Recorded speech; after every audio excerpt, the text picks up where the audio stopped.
morning, everyone. So, welcome to the concept clarity series of the AG Law and Judiciary. So, there are some misconceptions among the students that what is the key difference between crime and offense. अमूमन अगर हम देखते हैं, अगर मैं layman भाषा में बात करूं, तो लोग क्राइम को ही ज़्यादा प्रेफर करते हैं, ऑफेंस प्रेफर नहीं करते. तो बात समझ में ये आती है, क्या क्राइम एंड ऑफेंस दो अलग अलग प्रारूप के शब्द हैं या दोनों ही एक हैं? क्या हम क्राइम एंड ऑफेंस को इंटरचेंजेबली यूज कर सकते हैं या नहीं कर सकते हैं?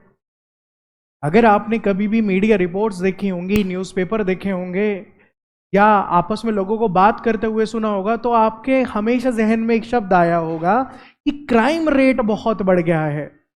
जैसे कि अभी कुछ दिनों से बुगाहट चल रही है कि क्राइम बहुत स्पाइक पे है दिल्ली में और काफी जगह भी. तो क्या क्राइम और ऑफेंसेस दो अलग अलग शब्द हैं या ये दो विभिन्न शब्द हैं? तो क्राइम शब्द यूज करना सही है या ऑफेंस शब्द यूज करना सही है? इसी पे आज हम आपसे चर्चा करेंगे. होता ये है, जैसे कि लेमन लैंग्वेज का मतलब आमूमन जो आम लोगों की भाषा है वो ज़्यादातर यूज करती है क्राइम. जो ऑफेंस शब्द है, जो लॉ स्टूडेंट्स होंगे वो वाकिफ होंगे इस शब्द से कि ये ऑफेंस होता क्या है, what is the meaning of the word of an offence. तो ज्यादातर लेमैन का मतलब, जैसे कि for an example, if you have expertise in medical science, you can use the medical terminology for a particular word, and if I am not having the knowledge of the any of your field, then I will not use that particular word. जैसे अगर कोई नी में कोई injury हो जाए तो doctors उस injury को अपनी मेडिकल लैंग्वेज में बात करेंगे कि ये इंजरी हुई है, बट हम कहेंगे कि नी में चोट लगी है, इंजरी हुई है. That is our layman language. तो लॉ स्टूडेंट्स का मतलब, मेरा सिर्फ लॉ स्टूडेंट्स वो नहीं है जो एलएलबी कर रहे हैं या प्रिपरेशन कर रहे हैं. अगर आप इस प्रोफेशन में आ गए हैं तो थ्रू आउट हम लॉ स्टूडेंट्स ही हैं सारे. तो इस जर्नी में देखना होगा कि क्राइम का क्या अर्थ है, ऑफेंस का क्या अर्थ है, दोनों का डेफिनेशन क्या है, डेफिनेशन है भी या नहीं. तो सबसे पहले किसी भी चीज की जानकारी लेने के लिए सबसे पहले देखना जरूरी ये है कि उस चीज को परिभाषित कहाँ किया गया है, उस चीज की डेफिनेशन कहाँ दी गई है. डेफिनेशन से ही हम अपने माइंड को इवोल्व कर पाएंगे कि ये शब्द जो है ये परिभाषित यहाँ है, इस शब्द का अर्थ ये होने वाला है. तो आइए शुरू करते हैं. Offence is a word which is mentioned in section 40 of IPC. Section 40 of the IPC, जो इंडियन पिनल कोड पहले था, उसका सेक्शन 40 ऑफेंस वर्ड को डिफाइन कर रहा है, जो कि अब बीएनएस में सेक्शन 2 सब सेक्शन 24 बीएनएस बन गया है. ज्यादा कोई डिफरेंस आया नहीं है डेफिनेशन में. जो डेफिनेशन आईपीसी में ऑफेंस की थी एज इट इज वही बीएनएस भारतीय न्याय संहिता में ली गई है. देखते हैं सेक्शन 40 और सेक्शन 2 सब क्लोज 24 के अकॉर्डिंग ये है क्या, ऑफेंस है क्या. इसमें डिफाइन किया गया है, offence means any act which is punishable by, which is punishable under this code. इसका क्या अर्थ हुआ? इसका अर्थ है जो भी चीज ऑफेंस बना के आईपीसी में या बीएनएस में लिखी गई है और जिस पे पनिशमेंट लगाई गई है वो एक ऑफेंस है. पर पहले ये जानना जरूरी है कि ऑफेंस बनता कैसे है. How you would make an particular act as an offence. ये ऑफेंस बनेगा कैसे? How will you determine an act as an offense. इसका क्या अर्थ हुआ? किस चीज को ऑफेंस कहा जाए, लेजिस्लेशन कैसे डिसाइड करता है कि ये ऑफेंस है, ये नहीं है। टीचिंग करना एक ऑफेंस नहीं है, पढ़ाना एक ऑफेंस नहीं है, एडवोकेसी करना एक ऑफेंस नहीं है, बट किसी को थप्पड़ मारना एक ऑफेंस है। तो what is the test according to the definition of section 40 and section 224 of BNS? What is the test to determine, test क्या है जिस चीज से ऑफेंस बोला जाए कि ये चीज ऑफेंस है, ये नहीं है, उसका टेस्ट क्या है? The test is very simple, please pay your attention towards the definition. Any act which is punishable under the law और अंडर द कोड, जिस किसी भी एक्ट के साथ अगर आपने पनिशमेंट लगा दी, वो ऑफेंस है। क्या टीचिंग करने पे सजा मिलती है? नहीं। किसी को थप्पड़ मारने पे मिलती है? Yes. So here the test to determine any act as an offence is punishment. I hope आपको ये समझ आया होगा। नेक्स्ट, सीआरपीसी सेक्शन 2N आपको बताता है फिर से ऑफेंस की डेफिनेशन। ऑफेंस क्या है? And this is a golden rule और a general rule of law. If a thing which is defined in any particular act, that definition of that particular act cannot be taken to use in any other act.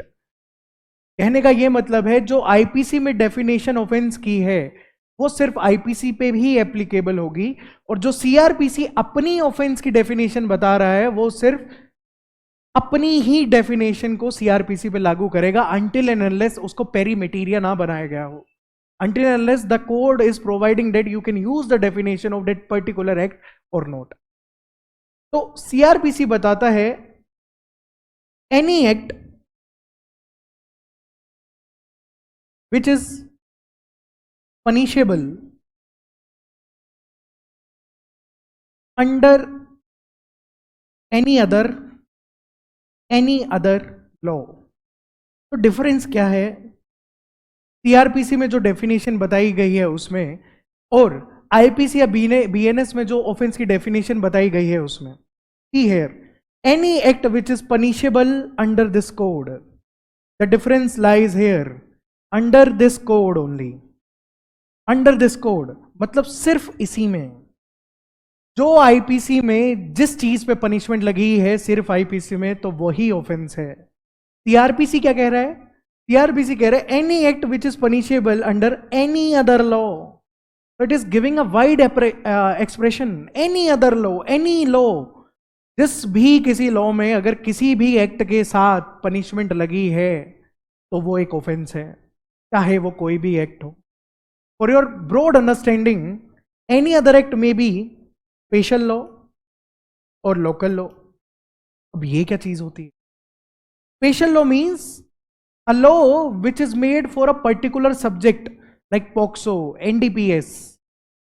These are special laws. Local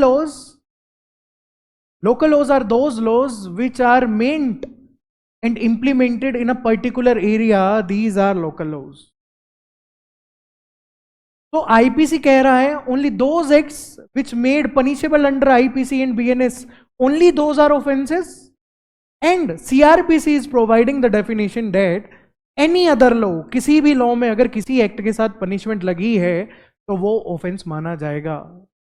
now CrPC ने ऐसा क्यों कहा? क्योंकि CrPC is a procedural law.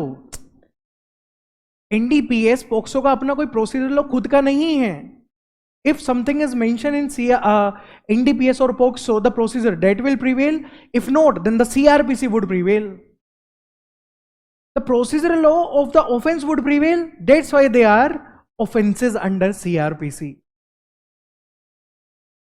तो punishment से हमें यह तो समझ आ गया, हमें एक टेस्ट मिला कि जो भी चीज पनिशेबल है या तो आईपीसी में या किसी और अदर लॉ में एज पर सीआरपीसी, वो एक ऑफेंस है, वो एक ऑफेंस है। तो द टेस्ट, जो हमारे सामने टेस्ट निकल के आया ऑफेंस का, वो यह निकल के आया, test is punishment.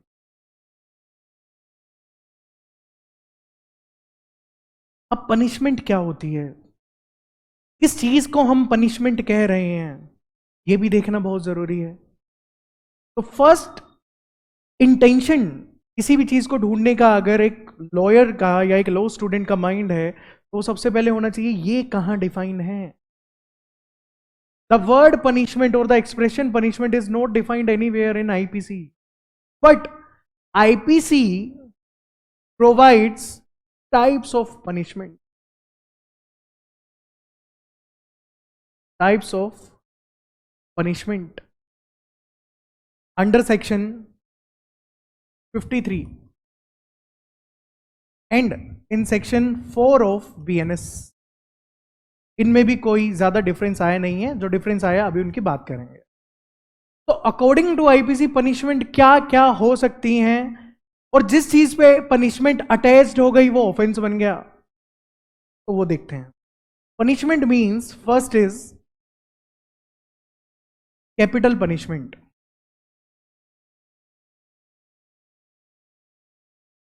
Capital punishment means death penalty. Second देखते हैं life imprisonment, life imprisonment. Third है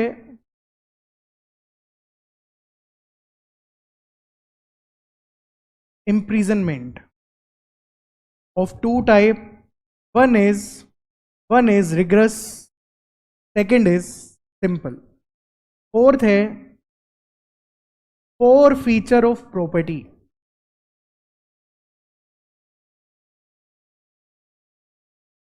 फिफ्थ है जो हमारे सामने आई है fine. Now BNS has also introduced sixth punishment under section 4 of BNS, which was not mentioned under IPC, as community service।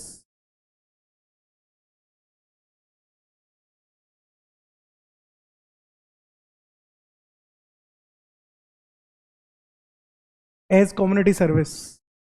So the test for an act to qualify as an offense is punishment। What is punishment? Not defined, but any type of punishment which is attached to any act that becomes an offense। I hope आपको offense समझ आ गया होगा। Now let's try to find out what is crime now। crime क्या होता है? So for your clear understanding, crime is not defined anywhere। crime is not defined anywhere, it is not defined anywhere। You would be amused to know that sir हम पढ़ रहे हैं Indian penal code that is associated with crimes, क्या crime ही परिभाषित नहीं है? No, it is not defined anywhere। But why crime is not defined anywhere? What is the reason behind it? Reason, क्या reason है कि क्राइम डिफाइंड ही नहीं है कहीं भी? Because it is impossible, it is quite impossible and difficult to provide an accurate definition of a crime. मैं क्यों कह रहा हूं और क्या कह रहा हूं अभी स्पष्टीकरण करूंगा उस चीज। Reason is crime can not be defined, crime can not be defined. Why? Why? What is the reason behind it? The reason being, crime is a spatial and temporal societal affairs। crime क्या है? crime है temporal and spatial affairs। ये क्या होता है? Temporal और special क्या होता है? Temporal means it is possible that an act which is considered as a crime today will not be considered a crime tomorrow। Example, adultery used to be an offense or a crime earlier, but now it is decriminalized under Joseph Shine case। तो temporal means according to the time crime is changing. जो पहले crime था वो आज नहीं है, जो आज क्राइम है इट माइट बी पॉसिबल वो कल नहीं होगा। तो जो चीज वेरी डायनामिक है, इट इज वेरी डायनामिक, बदल रही है, so you can not provide an accurate and definitional aspect of the crime. तो temporal means which is changing according to the time, which is changing according to the time, according to the time. I hope temporal affair आपको समझ आया होगा. Now what is the meaning of spatial? What is the meaning of spatial affairs? Spatial क्या है?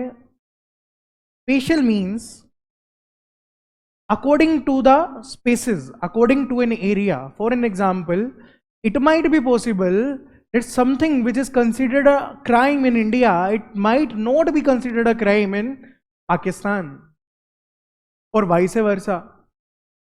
जो चीज Britain में crime है वो हो सकती है भारत में क्राइम ना कंसिडर की जाए. Like necrophilia, necrophilia is not a considered a crime in India. So it might be possible according to a geographical location, according to a geographical location or according to an area, a thing which is considered a crime in a particular area that cannot be considered a crime in another area. That is the meaning of spatial affairs. So by this discussion you would be able to understand that why there is no accurate definition of crime, because it is a very dynamic concept. It is changing, it tends to change time to time. That's why there is no accurate definition, no definition is given under any statute or any judgment as per what is crime. But sir आप ये बताइए, crime हमें समझ आ गया, there is no definition, offence हमें समझ आ गया, but what is the key difference between it? अभी देखेंगे. The key difference between the crime and offense, before going to the nitty-gritties, there are some jurists. There are some jurists. Jurists कौन होते हैं? Law का ज्ञान रखने वाले लोग. जैसे for an example you can say that the judges of the Supreme Court and the High Courts are jurists because they have immensely contributed in this field. उन्होंने अपने ज्ञान से, अपनी क्षमता से इस लॉ की फील्ड में, इस विधि के क्षेत्र में अपना योगदान दिया है. They are known as jurist.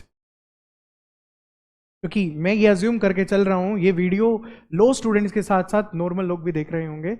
It is my duty कि मैं सिर्फ लीगल कॉन्सेप्ट से ना ये चीजें समझाऊं, बल्कि सिंपल भाषा में आपको ये चीजें समझाई जाए. तभी इस सीरीज का नाम कॉन्सेप्ट क्लैरिटी सीरीज रखा गया है. जूरिस्ट एक हुए हैं ऑस्टिन. हम 3 जूरिस्ट की यहां बात करेंगे जिन्होंने ट्रेडिशनल डेफिनेशंस दी हैं क्राइम की. उनके अकॉर्डिंग क्राइम क्या है मैं आपके लिए पढ़ भी दूंगा अभी. ऑस्टिन ने कहा, ऑस्टिन ने क्या कहा है? wrongs which are pursued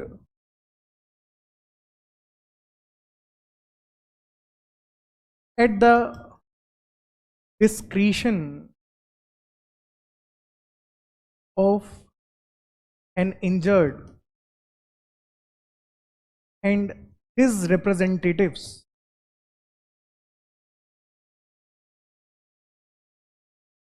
are civil wrongs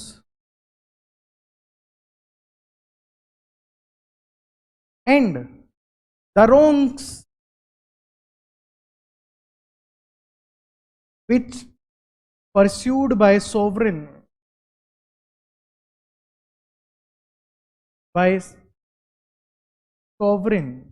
are criminal wrongs.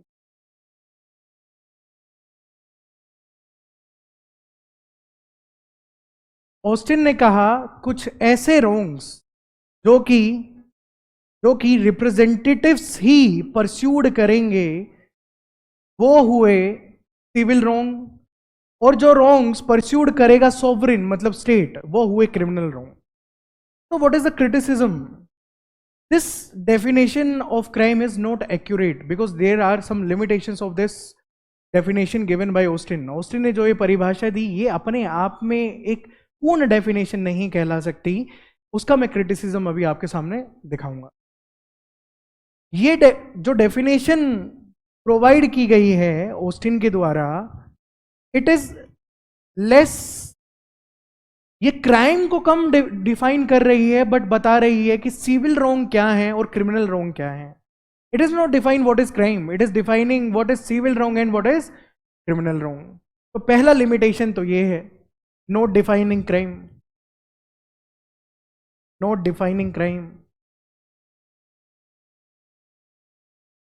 Second criticism क्या है इस चीज का, कि अगर रॉन्ग परस्यूड किया इंजर्ड पर्सन ने, जिसको एग्रीव्ड है जो, तो वो सिविल रॉन्ग है। और रॉन्ग्स परस्यूड किया सोवरेन ने यानी स्टेट ने, तो वो क्रिमिनल रॉन्ग है। It is not a correct definition. Why I am saying this? Because there are also the complaint case, complaint cases, उसमें एग्रीव्ड ही जा रहा है and it is not a criminal wrong. So this is the definition provided by Austin, and these are the criticism of the Austin. And the next criticism is, it provides you the capacity to sue. ये आपको capacity बता रहा है कि कौन स्यू कर सकता है कौन नहीं कर सकता, but it is not providing A crystal clear definition of crime. Now इसके बाद आई कीन्स। कीन्स ने क्या कहा? कीन्स ने कहा, according to Keynes, crimes are wrong. Crimes are wrong, what does that mean? बहुत सारे रॉन्ग्स हैं, बहुत सारे रॉन्ग्स हैं, उनमें कुछ क्राइम है। ठीक है, आगे देखते हैं। Crimes are wrong of whose sanction is punitive. मतलब बहुत सारे रॉन्ग्स हैं और उन बहुत सारे रॉन्ग्स में कुछ क्राइम्स हैं जिन पे क्या मिलती है आपको? पनिशमेंट। इनका सैंक्शन प्यूनिटिव है, पनिशमेंट है। ठीक है, बट आगे कीन्स कह रहे हैं विच is not replaceable bye private person but only by state. ये क्या मतलब हुआ? रिप्लेसेबल को आप रेमिसिबल भी कह सकते हैं। रेमिसिबल, रेमिसिबल मीन्स कह रहे हैं देर आर बहुत सारे wrongs and in those wrongs there are crimes whose sanction is punitive, जिसमें कि आपको सैंक्शन क्या मिलता है? प्यूनिटिव, पनिशमेंट मिलती है। बट दोज ऑफेंसेस और those acts are not remissible by private person and only by state. मतलब अगर आपको कोई सजा मिली है तो उसको सिर्फ पार्डन कौन कर सकता है? स्टेट कर सकती है। जैसे कि प्रेसिडेंट साहब के पास बहुत सारी पावर्स होती हैं, president, commutation, remission and many more. So what is the criticism of Keen's definition of this definition? The criticism is private person भी remiss कर सकता है, but कब? You might be aware of the fact that in CRPC you have compoundability of offense. यहां कर सकता है, तो आप भी उनको रेमिसिबल कर सकते हो, माफ कर सकते हो under the with the permission of the court और without the permission of the court as per the facts and the circumstances provided for that case and under section this compoundability of offence. आगे Blackstone क्या कह रहे हैं? Blackstone क्या कह रहे हैं उनकी डेफिनेशन मैं आपको पढ़ के बता देता हूं। ब्लैकस्टोन का कहना है एन एक्ट कमिटेड, ब्लैकस्टोन कह रहे हैं an act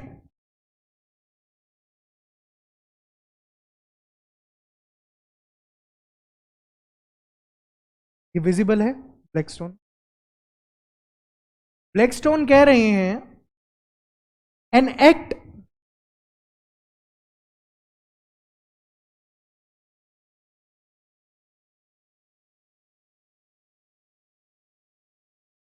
an act committed or omitted in the violation of law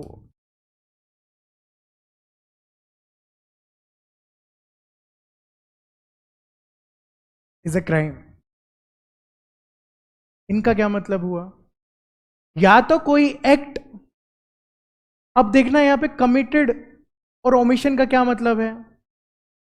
act का मतलब होता है जो चीज करने को ना कही जाए, जिस चीज को करने की मनाही हो वो चीज की जाए तो वो एक्ट है, और जो चीज करने को कही जाए और ना की जाए तो वो ओमिशन है। तो ये थोड़ा ठीक ठाक डेफिनेशन है क्राइम का जो कि ब्लैकस्टोन साहब हमें प्रोवाइड कर रहे हैं। एन एक्ट कमिटेड और omitted in the violation of public law. Public law, एक और नया शब्द हमारे सामने निकल के आया है, पब्लिक लॉ। ये क्या होता है? Public law is also not defined, but any act, कोई भी कृत्य और कोई भी कार्य जो कि पब्लिक लॉ की वायोलेशन में या तो किया जाए या ना किया जाए वो क्राइम है। Public means society at large. Society at large, आपका कोई भी एक्ट अगर सोसाइटी को एट लार्ज इंपैक्ट कर रहा है तो वो क्राइम है as per the definition given by Blackstone. So I have discussed some of the important aspects and definition given by jurist.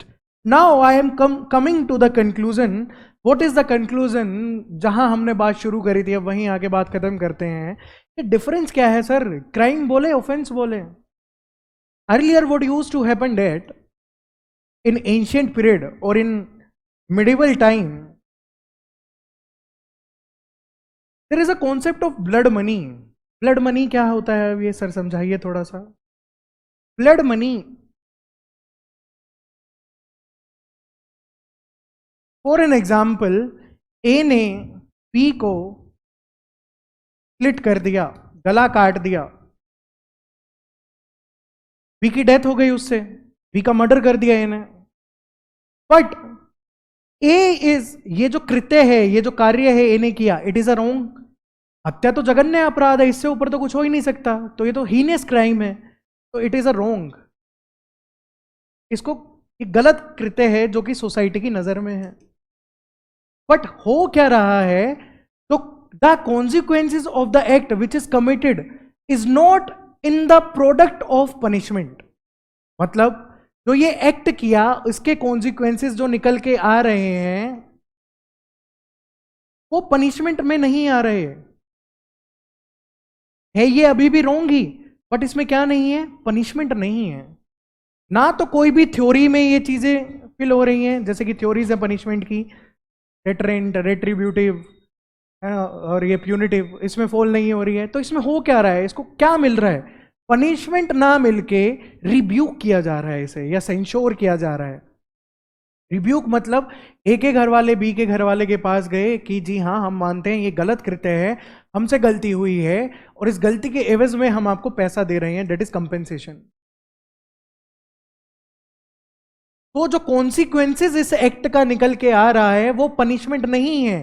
Compensation is not a punishment which is defined under section 53 of IPC and which is not falling under the theories of punishment.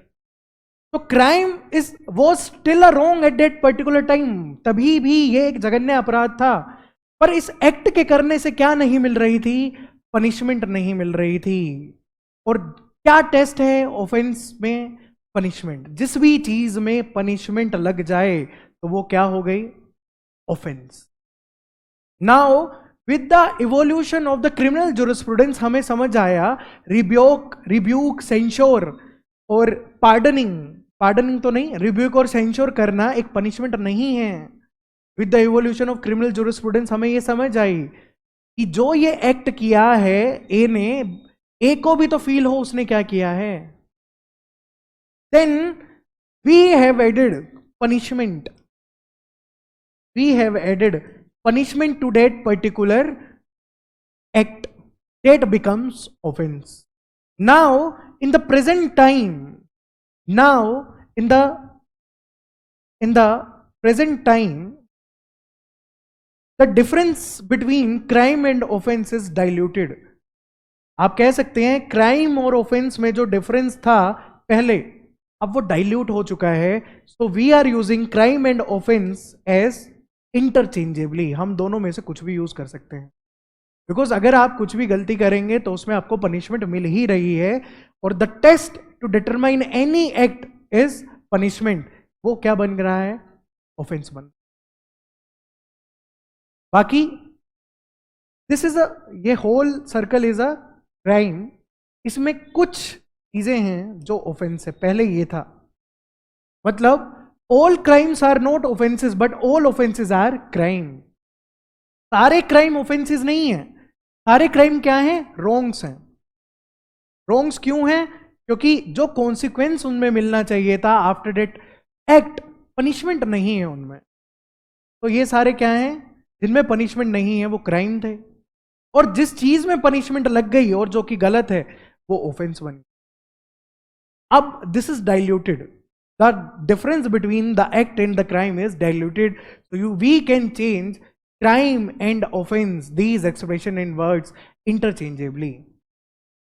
So I hope you have liked, आपको अच्छी लगी होगी video, और आप ऐसे ही हमारे साथ इस कॉन्सेप्ट क्लैरिटी सीरीज में जुड़े रहिए. Thank you for watching.